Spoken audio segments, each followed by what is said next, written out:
सुनिए, जनता आ जाइए। Good evening madam, good evening. मैंने देखा है, हाँ प्योर स्टेट एकदम प्योर फॉर्म में होगा, मतलब किसी तरह की इम्प्योरिटीज नहीं। अब प्योर जैसा कुछ भी नहीं होता। प्योरिटी कोई भी मेटल की बात करें तो प्योर फॉर्म में कुछ भी नहीं मिलता, सब वो कंबाइंड स्टेट में मिलते हैं। कंबाइंड स्टेट में मिलते हैं। कंबाइंड स्टेट जिसमें जैसे मैं बात करूं एल्यूमिनियम, एल्यूमिनियम का बेस्ट एग्जांपल बॉक्साइट के उसमें मिनरल से मिलता है। अच्छा दो वर्ड आएंगे, एक तो वर्ड आएगा ओर्स, एक आएगा मिनरल्स। स्पेलिंग का लोचा हो सकता है, बट ओर्स और मिनरल्स का मैंने बोला सॉइल इज अ मिनरल, उसमें गोल्ड भी मिलता है, उसमें परसेंटेज कम होता है, 0.3% का प्योरिफिकेशन बहुत मुश्किल होता है। मिनरल्स में क्या होता है, ये सब मैं नोट्स में तुम्हें भेज दूंगा, फोटोज में तुम उससे लिख सकते हो, लेकिन सिर्फ ध्यान से सुनो कि मिनरल्स क्या होते हैं। मिनरल्स में तुम लोगों के क्या होता है कि वो कंबाइंड फॉर्म में, मतलब उसको प्योरीफाई नहीं कर सकते, कांट प्योरीफाई सर करें तो वो बहुत ज्यादा एक्सपेंसिव प्रोसेस होता है। ऐसा नहीं मैं सॉइल से जो मेटल चाहे वो मेटल निकाल सकता हूँ, ऐसा कोई प्रॉब्लम नहीं है। ये कौन आ गया? ओके मनीषा, शायद एक नई स्टूडेंट है। ओके देख लेते हैं। हाँ मिनरल्स क्या होते हैं, मिनरल्स में प्योर फॉर्म में उनको प्योरीफाई नहीं कर सकते। मैंने बोला सॉइल इज अ मिनरल, उसमें गोल्ड भी मिलता है, उसमें सिल्वर भी मिलता है, उसमें आयरन मिलता है, कॉपर मिलता है, लेकिन उससे मैं गोल्ड नहीं निकाल सकता हूँ, लेकिन वो बहुत एक्सपेंसिव प्रोसेस है, तो प्रोसेस पर इस्तेमाल नहीं करते। ठीक है, तो इसमें कांट प्योरीफाई। ठीक है, और अगर बात करें ओर्स, वो मिनरल के वो फॉर्म जिससे प्योरिफिकेशन से जनरली ये मिलता है Al2O3, ये बॉक्साइट का एग्जांपल होता है। बॉक्साइट इससे एल्यूमिनियम निकलेगा मेजॉरिटी में, इससे निकलेगा एल्यूमिनियम मेजॉरिटी में। ये वाली बात समझ में आ रही है? मिनरल्स क्या होते हैं जिनको प्योरीफाई करना अपन जनरली प्रेफर नहीं करते, क्योंकि उनमें इम्प्योरिटीज बहुत ज्यादा होती है और परसेंटेज जो रहता है वो कम रहता है। लेकिन अगर बात करें ओट्स की, वो सारे के सारे ये वाले जो ओट्स होते हैं जो इस फॉर्म में मिल रहे हैं, जो मिनरल्स की जो फॉर्म जिससे प्योरिफिकेशन हो सके, वो प्रोसेस जैसे वो कहलाते हैं, वो तब वो ओट्स कहलाते हैं। तो एग्जाम में देखो सारे के ध्यान से समझना, सारे के सारे ओट्स जो है वो मिनरल्स हो सकते हैं। Al2O3 बॉक्साइट, हमारी बुक में स्टार्टिंग में टेबल दे रखी है, आयरन के सबके ओट्स दे रखे हैं, तो सारे के सारे ओट्स जो है वो मिनरल्स हो सकते हैं, लेकिन सारे के सारे मिनरल्स जो है वो ओट्स नहीं हो सकते। ठीक है, मिनरल जिससे प्योरिफिकेशन पॉसिबल नहीं, बट वो अवेलेबल हो। अब सॉइल सबसे बेस्ट एग्जांपल, उसमें सारे मिनरल मिलते हैं, कार्बन क्या उसमें मिलता है, हमारा सारे मेटल्स मिलते हैं, गोल्ड सिल्वर कॉपर जितने भी तुम्हें पता है ना, सब उसमें मिलते हैं, लेकिन उसका प्योरिफिकेशन इस्तेमाल नहीं करते। क्या हुआ? ये कौन सा चैप्टर है? चैप्टर बेटा 6 चैप्टर चल रहा है, process of isolation of element. ये चैप्टर थोड़ा इजी है, इसलिए करवा रहा हूँ। अभी तुम्हारे फर्स्ट और सेकंड आ रहा है, वो मैंने पोर्शन में करवा दिया मोस्ट ऑफ। ठीक है, एक दिन में रिवीजन, जैसे अगर तुम लोगों के एग्जाम आ रहे हैं तो मैं सोच रहा हूँ 1-2 दिन में रिवीजन क्लास रखूंगा एक्स्ट्रा, तुम्हारा कुछ रिवीजन करवा दूंगा, क्योंकि जनता आधी आ रही है। तो ठीक है, अभी इधर ध्यान देते भाई। मिनरल्स वाली बात समझ में आ गई कि सारे के सारे मिनरल्स से प्योरिफिकेशन नहीं हो सकता। ओट्स क्या होते हैं? जो मिनरल्स जिससे प्योरिफिकेशन हो सके। एग्जांपल मिल दिया बॉक्साइट का, इस बॉक्साइट से एल्यूमिनियम निकाल सकते हैं, सॉइल से मैं एल्यूमिनियम नहीं निकालता, एल्यूमिनियम उसमें भी अवेलेबल रहता है। समझ में आ गया? ओट्स क्या होते हैं और मिनरल्स क्या होते हैं।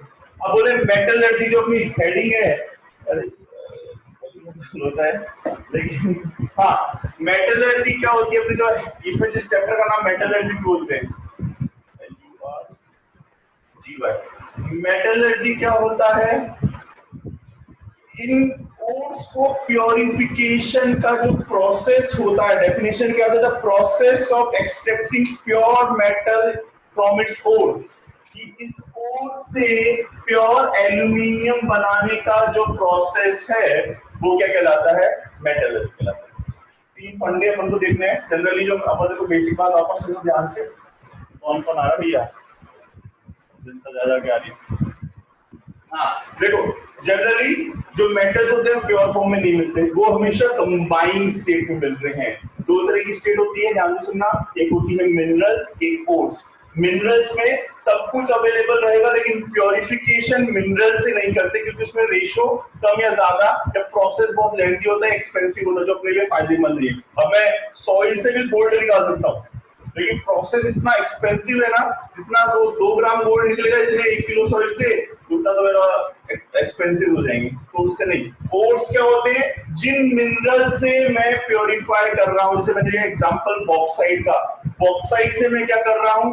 एल्यूमिनियम का प्योरिफिकेशन कर रहा हूं। इससे मेरे लिए सबसे इजी प्रोसेस है, तो ये क्या कहलाएगा? ये तुम्हारा ओर्स कहलाएगा। और जिस प्रोसेस से गुजर के, डेफिनेशन में तुम लोगों को ग्रुप पे सेंड कर दूंगा, कोई प्रॉब्लम नहीं है। The process of purification of metal from its ore, the process, definition सुनना, the process of purification of metal from its ore is known as a metallurgy.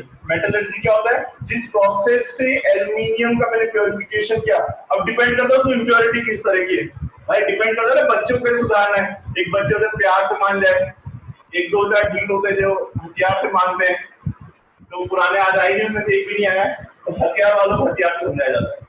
Depend करता है प्रोसेस कौन सा है, उसमें इम्प्योरिटी किस टाइप की, उस तरीके से उसको प्योरीफाई करना है। But metallurgy the process of purification of metal, जैसे मैंने एल्यूमिनियम के प्योरिफिकेशन किया from the bauxite ore, is known as metallurgy. आगे बात समझ में? ओके ठीक है, ये डेफिनेशंस में तुम लोगों को ग्रुप पे सेंड कर दूंगा। Metals, non metals, combined state, ores, इसमें 3 डेफिनेशन, फर्स्ट, सेकंड और थर्ड। मिनरल जिसमें कोई भी मेटल अवेलेबल है, ओर्स जिससे प्योरिफिकेशन हो रहा है। वापस बोलो, एक लाइन ध्यान रखना कि सारे के सारे ओर्स जो रहते हैं वो मिनरल्स रहते हैं, लेकिन सारे के सारे मिनरल्स ओर नहीं रहते। क्यों? क्योंकि मिनरल्स से प्योरिफिकेशन नहीं हो सकता, ओर से प्योरिफिकेशन हो सकता है। मेटलर्जी मेटल को पर्टिकुलर प्रोसेस से या ओर से गेन करने का जो प्रोसेस है, मेटलर्जी है। ठीक है, ये डेफिनेशन तुम लोगों को समझ में आ गई होगी, क्योंकि मुझे पता है यहाँ की जनता को एक बार में समझ में नहीं आता। अब देखो डिफरेंट प्रोसेस होते हैं। सबसे पहले कैसे करते हैं ये समझ में आ गया। आई होप नोट्स तुम लोगों को भेज दूंगा मैं आज ही। अच्छा, मैं ग्रुप पे आज भी मेंशन कर देता हूँ, परसों सॉल्यूशन चैप्टर का एमसीक्यू का टेस्ट है, क्योंकि तुम लोगों के स्कूल एग्जाम में आ रहा है, तो परसों एक टेस्ट रख लेते हैं। बहुत दिन हो गए, आराम फरमा लिया, और एक संडे को रख लेंगे अपन, ताकि तुम लोगों के एग्जाम भी अच्छे से प्रिपेयर हो। सॉल्व स्टेट का संडे को रख लेंगे, ठीक है ना? तो दोनों टेस्ट रखेंगे, एमसीक्यू पैटर्न रखेंगे। एमसीक्यू आ रहा है सबके, ये विद्या निकेतन वालों के कौन सा आ रहा है? एमसीक्यू आ रहा है विद्या निकेतन, कोई तो बोलो। बाकी मेरे ख्याल से जहां तक मुझे पता चला है, कुछ बताया नहीं। क्या शर्मा गया भाई लड़का? तो हम बोले शर्मा गया, कोई बात नहीं। क्या बोल रहा था अर्पित? बोल सर, कुछ बताया नहीं, एक दिन पहले वो बताएंगे उन लोग क्या आएगा क्या नहीं। और वैसे भी अपन ने कुछ पढ़ा नहीं है, कोई टेंशन नहीं है क्या आएगा क्या नहीं, कोई दिक्कत नहीं है। तूने मेरे वीडियोस देखे पुराने वाले? Yes sir. बेटा ये गोली गोली है ना, ये तू अपने स्कूल के टीचरों को देना। मुझे किसी को भरोसा नहीं, जानता नहीं। मैं जानता हूँ आप ही की प्रवृत्ति अच्छे से, कहाँ पढ़े होंगे, अगर मिलोगे तब पढ़ोगे, मेरा फीडबैक मुझे पता चल ही गया होगा। नेक्स्ट आता है, देखो अब सबसे पहले प्योरिफिकेशन। अब सबसे पहला प्रोसेस होता है क्रशिंग। क्रशिंग या ग्राइंडिंग बोल देते हैं।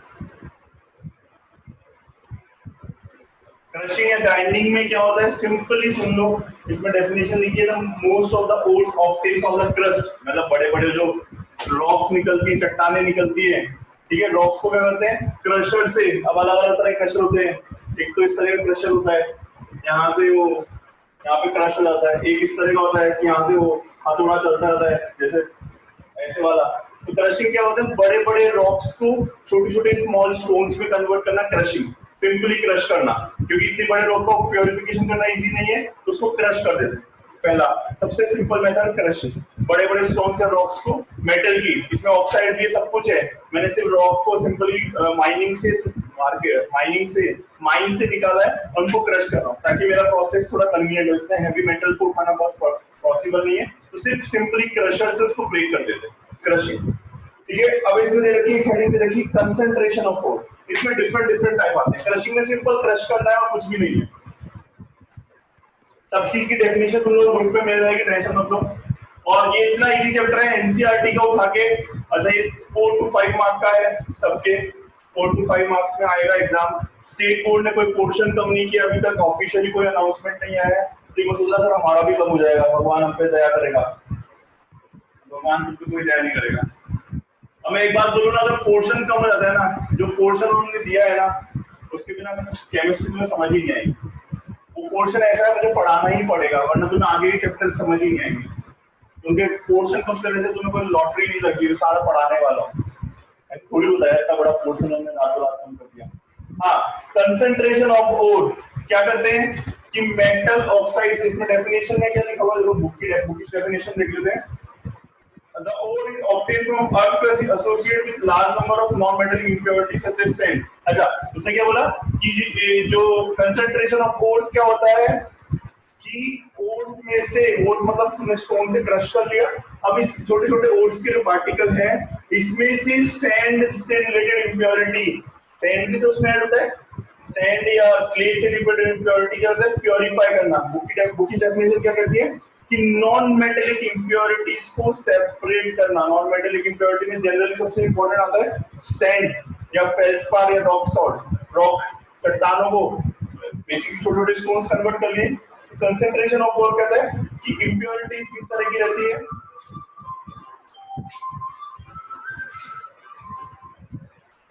हाँ इम्प्योरिटीज किस तरह की रहती है कि छोटे छोटे तरह के सैंड या क्ले पार्टिकल्स को सेपरेट करने का जो प्रोसेस है वो कंसंट्रेशन ऑफ ओर कहलाता है। मतलब मैंने क्या किया, कचरे को सिंपली सेपरेट कर दिया।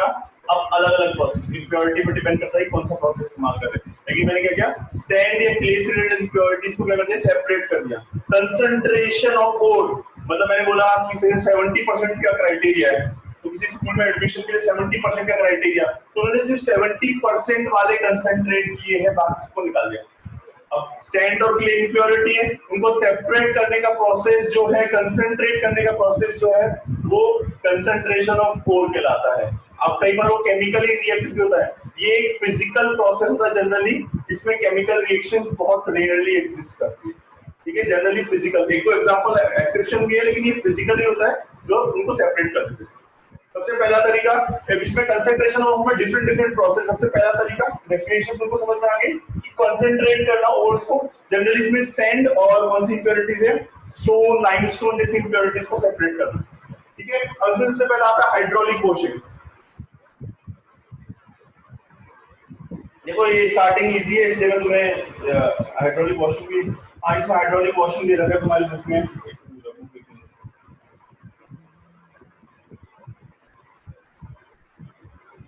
हाइड्रोलिक, हाँ हाइड्रोलिक वॉशिंग ही दे रखा है सबसे पहला प्रोसेस, हाइड्रोलिक वॉशिंग।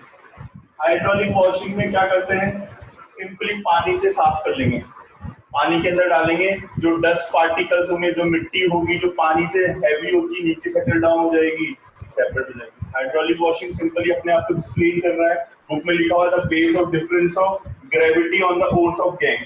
क्या होता है कि ओर्स जनरली हल्के होते हैं और गैंग, अच्छा सॉरी मैं बताना भूल गया, गैंग एक वर्ड बताना भूल गया। गैंग क्या होता है, ओर्स में किसी भी तरह की इंप्योरिटी, भाई मैं बोल रहा हूं कि गोल्ड है, गोल्ड के अंदर मैंने कुछ भी मिला दिया मेटल, तो वो गैंग का काम कर रहा है। इंप्योरिटी, प्योरिटी के अलावा जितना भी इंप्योर कंटेंट है वो गैंग, ठीक है।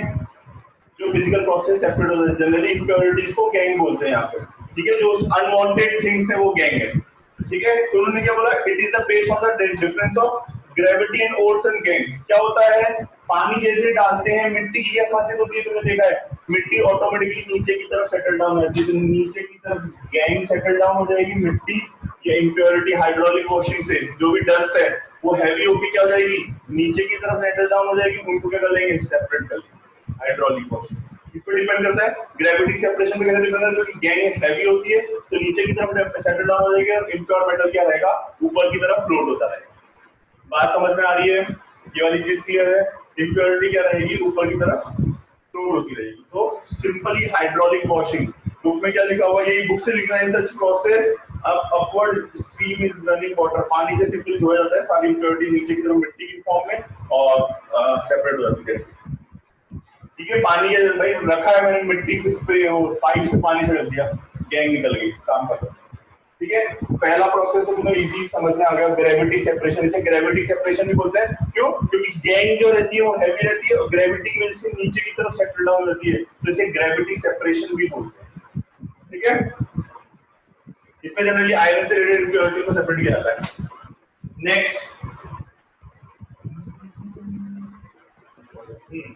नेक्स्ट आता है मैग्नेटिक सेपरेशन। ये तुम लोगों ने छोटी क्लासेस में पढ़ा है अपनी, कोई ना कोई सी, शायद 9th या 10th में आता है magnetic separation. Magnetic separation, magnetic separation किसमें काम करता है? जिसमें मैग्नेटिक प्रॉपर्टी, मतलब जो मैग्नेटिज्म की प्रॉपर्टी शो करता है। जनरली आयरन इसके लिए पेकुमीन है, जो बताया था, फेरस, कोबाल्ट और निकल, ये तीन मेटल मेजॉरिटी में मैग्नेटिक फील्ड में अट्रैक्शन शो करते हैं। अपन ने इस वाले डिस्ट्रिक्ट में पढ़ा है मैग्नेटिक प्रॉपर्टीज, पेकुमीन याद, ऐसे याद रखना पड़ेगा पेकुमीन मुझे ऐसे याद आता है, पेकुमीन, फेरस, कोबाल्ट, निकल, ये तीन मेटल जो जनरली मैग्नेटिक सेपरेशन में काम आते हैं। कैसे? इनमें क्या होता है, मैग्नेटिक फील्ड में सेपरेशन हुआ, जो बुक में डायग्राम कोशिश करता हूँ बनाने की, हालांकि मेरे डायग्राम बहुत ही वाहियात है, तो समझ में आ जाएगा देख के, तो ये फिर ट्राई कर लेते तुम्हारे लिए। दो तरह के बॉक्सेस में कंटेंट समझने का नाम है, मार्कर नहीं चल रहा।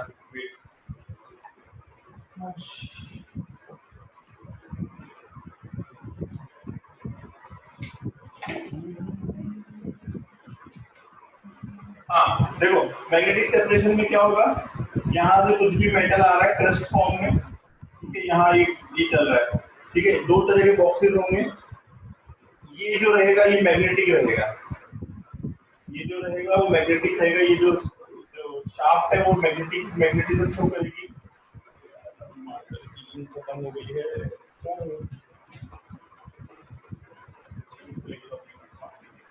हाँ, ये जो रहेगा, ये वाला सेक्शन जो रहेगा वो मैग्नेटिज्म रहेगा, दो ढेरी रहेगी, दो बॉक्सेस रहेंगे, ये नॉन मैग्नेटिक रहेगी आगे वाली, ये नॉन मैग्नेटिक रहेगी, और ये वाली जो रहेगी वो मैग्नेटिक रहेगी। तो क्या होगा, सिंपली मैग्नेटिक सेपरेशन, सिंपल सा प्रोसेस, हाँ, मैग्नेटिक सेपरेशन में क्या होगा कि सिंपली जिनमें मैग्नेटिज्म की प्रॉपर्टी शो होती है, जनरली तीन मेटल्स में सबसे मोस्ट कॉमन बता रहा हूँ, जिनमें मैग्नेटिज्म की प्रॉपर्टी शो होती है, उनके लिए प्योरिफिकेशन का प्रोसेस करते हैं कि क्रश किया, हाइड्रोलिक वॉशिंग से सेपरेट कर लिया, सैंड पार्टिकल निकल गए। अब दो तरह की है, अब इसमें कुछ मैग्नेटिज्म शो कर रहा है, कुछ नहीं शो कर रहा है। अनवांटेड पार्टिकल जो रहेंगे, इंप्योरिटी जो रहेगी, वो मैग्नेटिज्म शो नहीं करेगी, तो शाफ्ट के साथ रोटेट होता हुआ है, ये जो रहा है वो मैग्नेटिक है। अब जो भी सपोज आयरन के पार्टिकल है, सपोज दो पार्टिकल है ए और बी, अब बी जो है वो मैग्नेटिक फील्ड में अट्रैक्शन शो कर रहे हैं, मतलब वो क्या करेगा, इसकी तरफ अट्रैक्ट हो जाएगा, चिपक जाएगा।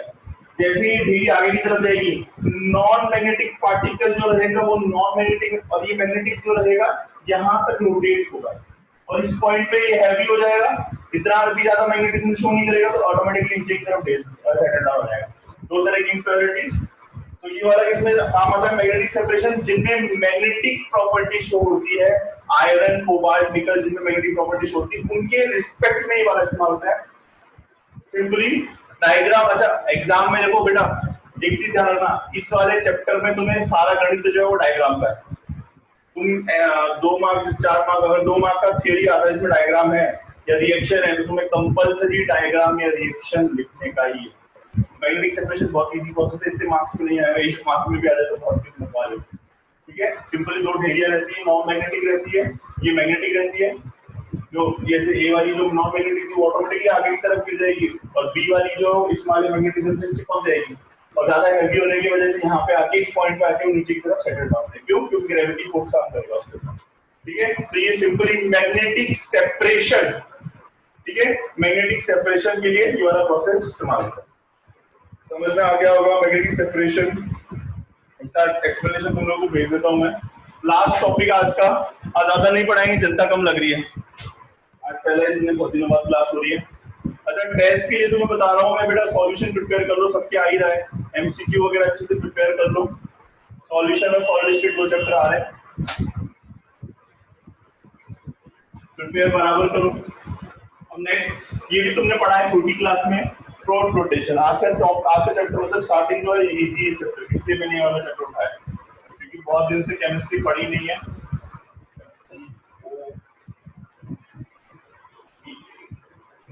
फ्लोट फ्लोटेशन प्रोसेस, देखो इसमें क्या फंडा होता है, सिर्फ मैं कॉन्सेप्ट समझाऊंगा, कंटेंट। अच्छा इसमें बेटा एक एक मार्क का कॉन्सेप्ट क्वेश्चन दे रखे बुक के अंदर, मैं तुम लोगों को बताऊंगा कौन कौन से दे रखे, ध्यान से सुन लेना, ठीक है। देखो क्या होता है, एक बड़ा सा बीकर ले लिया, ठीक है, क्रस्ट पार्टिकल ले लिया। जैसे मैंने क्या किया, क्रस्ट पार्टिकल ले लिए, ठीक है। यहाँ पे इन्होंने वो दे रखा डायग्राम की, यहाँ पे एक शाफ्ट है इस तरीके से, ठीक है, और दूसरा और अच्छा डायग्राम देख लेता हूँ तुम्हारे लिए। ठीक है, जो भी है यहाँ पे एयर फ्लो कर रही है और ये रोटेट करने का काम भी करती है। तुम्हारे बुक का डायग्राम तो बुक का डायग्राम सिंपली क्या करेंगे, यहाँ पे पानी अवेलेबल है। अब क्या किया मैंने, एकदम क्रश कर लिया पार्टिकल्स, एकदम क्रश कर लिया पार्टिकल को, एकदम समझ लो ऑलमोस्ट पाउडर फॉर्म, मतलब ठीक है काफी हद तक पाउडर फॉर्म। अब मैंने क्या किया, उसके अंदर सपोज ध्यान से देखना, समझने वाली बात समझना, A+B। अब A जो है वो मेरा प्योर मेटल है और B जो है वो इम्प्योरिटी है, गैंग है, बेसिकली बात करें क्या है, गैंग है। मैंने क्या किया, जैसे A और B को क्रश कर लिया पाउडर फॉर्म में, अब क्या हुआ, मैंने इसके अंदर सिंपली क्या कर लिया, पानी डाला और washing soda is not example, अलग अलग पाइन ऑयल और समथिंग ऐसा दे रखा है, तो पाइन ऑयल समथिंग डाला, मतलब ये बेसिकली झाग वगैरह के लिए काम आता है, अलग अलग बुक में दे रखा है कि कौन कौन सा इस्तेमाल करते हैं, शायद पाइन ऑयल दे रखा है या फैटी एसिड्स दे रखा है, पाइन ऑयल दे रखा है, हाँ ठीक है, ठीक है। 2 वर्ड दे रखे इन्होंने, एक तो बोला है नॉन वेटनम कलेक्टर्स, 2 वर्ड दे रखे हैं इसके अंदर, एक तो वर्ड दे रखा है कलेक्टर्स और एक होता है स्टेबलाइजर। भैया ये क्वेश्चन 1 मार्क के लिए बच्चों को पता चला, one of the example of stabiliser, तो पता ही चला कौन सा लेबल, सर तो सिलेबस में ही है। कलेक्टर्स क्या काम कर रहे हैं, बेसिकली तुम्हारे लिए ये क्या कर रहे हैं,